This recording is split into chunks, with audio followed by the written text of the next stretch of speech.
Dalam perjalanan sejarah Islam, kodifikasi hadis merupakan salah satu bagian terpenting yang berfungsi menjaga kemurnian agama.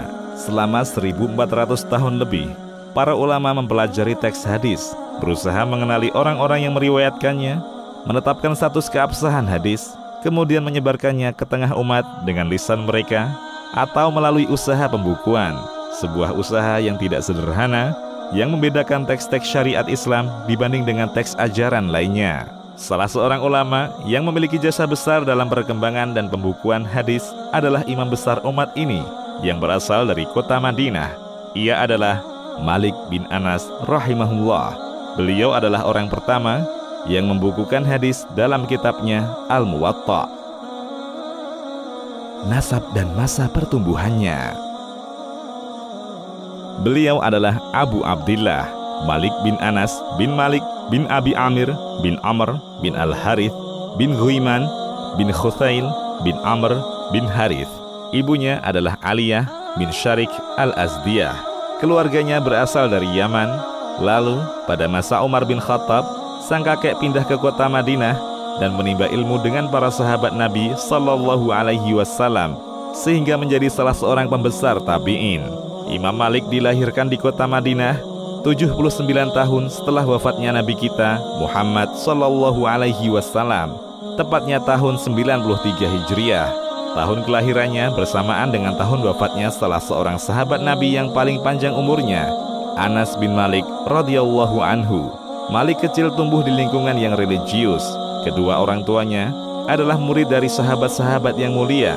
Pamannya adalah Nafi, seorang periwayat hadis yang terpercaya, yang meriwayatkan hadis dari Aisyah, Abu Hurairah, Abdullah bin Umar, dan sahabat-sahabat besar lainnya radhiyallahu anhum.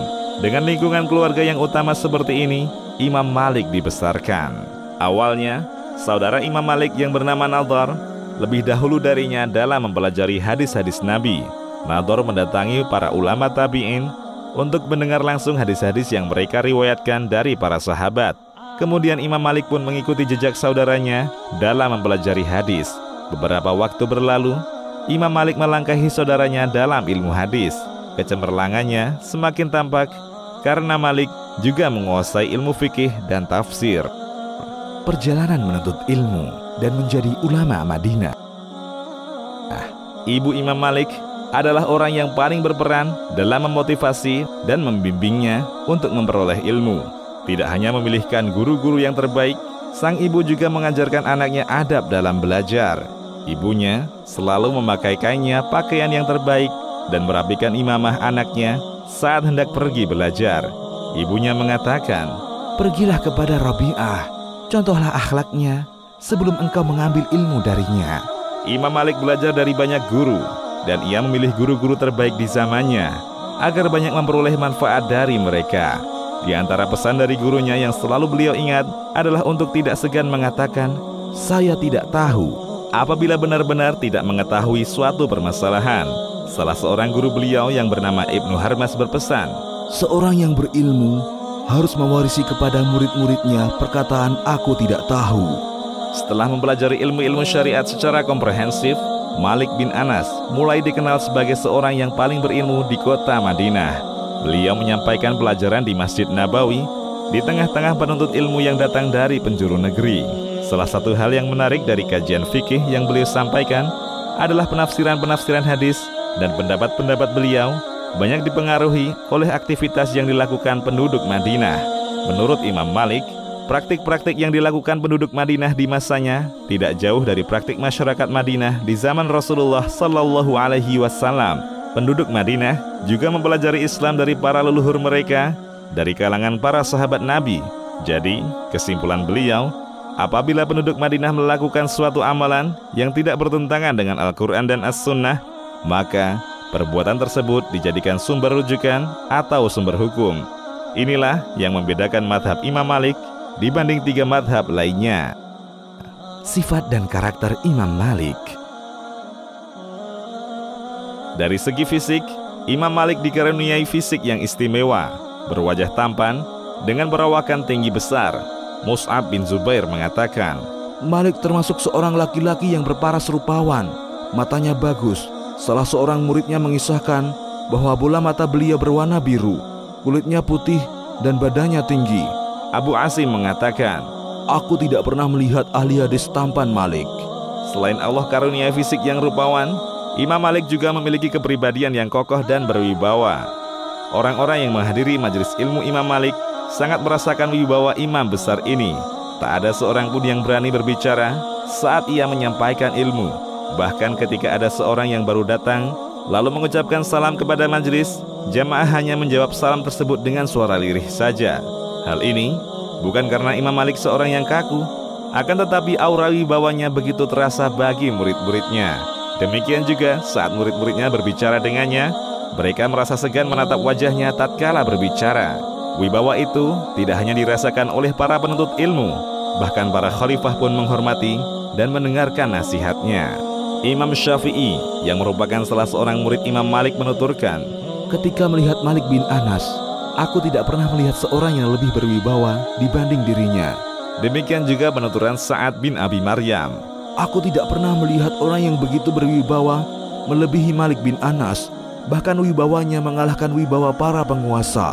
Imam Malik juga dikenal dengan semangatnya dalam mempelajari ilmu, kekuatan hafalan, dan dalam pemahamannya.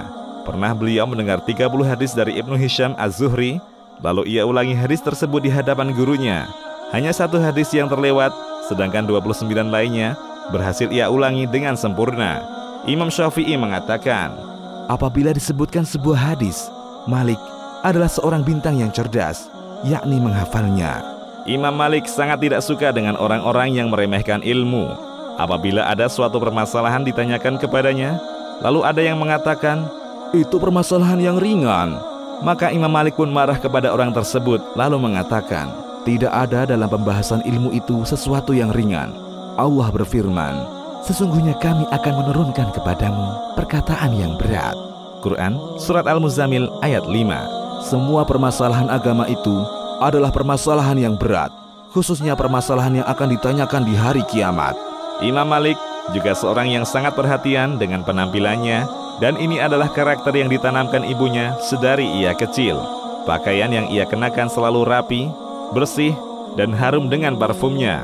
Isa bin Amr mengatakan, "Aku tidak pernah melihat seorang yang berkulit putih atau merah yang lebih tampan dari Malik, dan juga ia seorang yang lebih putih dari pakaiannya." Banyak riwayat-riwayat dari para muridnya yang mengisahkan tentang bagusnya penampilan Imam Malik, terutama saat hendak mengajarkan hadis.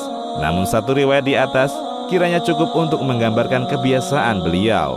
Hendaknya demikianlah seorang muslim, terlebih seorang yang memiliki pengetahuan agama. Seorang muslim harus berpenampilan rapi, bersih, dan jauh dari bau yang tidak sedap. Sering kita lihat saudara-saudara muslim yang dikenal sebagai orang yang taat, mereka berpenampilan lusuh, pakaian tidak rapi karena jarang disetrika atau karena lama tidak diganti, dan keluar bau tidak sedap dari tubuh atau pakaiannya. Ironisnya, ini terkadang terjadi saat sholat berjamaah. Agama kita sangat menganjurkan kebersihan dan Allah mencintai keindahan. Firasat yang tajam. Sering kita dapati ketika membaca biografi orang-orang soleh, bahwasanya mereka memiliki firasat yang tajam. Demikian juga dengan Imam Malik bin Anas rahimahullah.